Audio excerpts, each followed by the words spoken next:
Hello guys, welcome to our new video. So আজকের এই ভিডিওটাতে যেটা আমরা শিখবো সেটা হচ্ছে কিভাবে আমরা কোনো ফটোর এমবিকে কমাতে পারবো। মানে আমরা অনেক সময় তার যে সাইজটা আছে সাইজটা কীভাবে আমরা কমাতে পারবো। অনেক সময় আমরা বিভিন্ন ধরনের ফর্ম ফিল আপ করে থাকি, সেখানে একটা মেনশন করে দেয় যে 100 কেবির মধ্যে ফটোটা হতে হবে।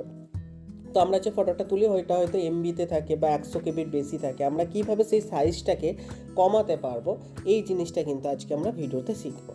তো তার জন্য আপনারা চলে যাবেন প্লে স্টোরে গিয়ে আপনারা সার্চ করবেন একটা অ্যাপস। তো সার্চ করবেন, এখানে কি লিখবেন না, জেপিজি ইমেজ, ঠিক আছে? এই লেখাটা লিখে আমরা কী করবো, সার্চ করব। বিভিন্ন ধরনের এখানে অ্যাপস আসবে। এখানে দেখবেন একটা অ্যাপস কিন্তু আপনি দেখতে পাবেন, লোগোটা দেখে রাখুন, ঠিক আছে? এই অ্যাপসটা কী করব, আমরা এখান থেকে ইনস্টল করব। ক্লিক করলাম, দেখতে পাচ্ছি আমার কিন্তু অলরেডি ইনস্টল আছে। তো কী করবে, ইনস্টল করে নেবেন এই অ্যাপসটা। ইনস্টল করার পর আমরা কী করবো, অ্যাপসটাকে ওপেন করে নেব।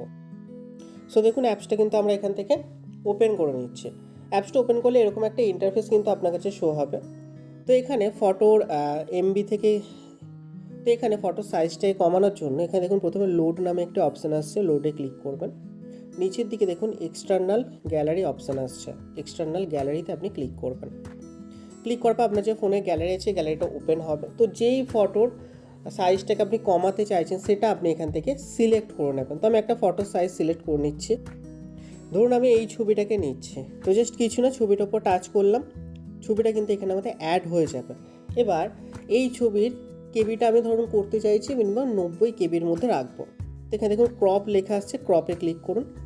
ক্লিক করলে এই যে এখানে লেখা আছে 100 কেবি আসছে। তো এখানে আমরা কি করব, ক্লিক করে এখানটা আমি 90 লিখে দিলাম। ওকে, তো আমরা এখানে লিখলাম, লেখার পরে কী করবো, স্টার্ট লেখা আসবে, জাস্ট আমরা স্টার্টে ক্লিক করব।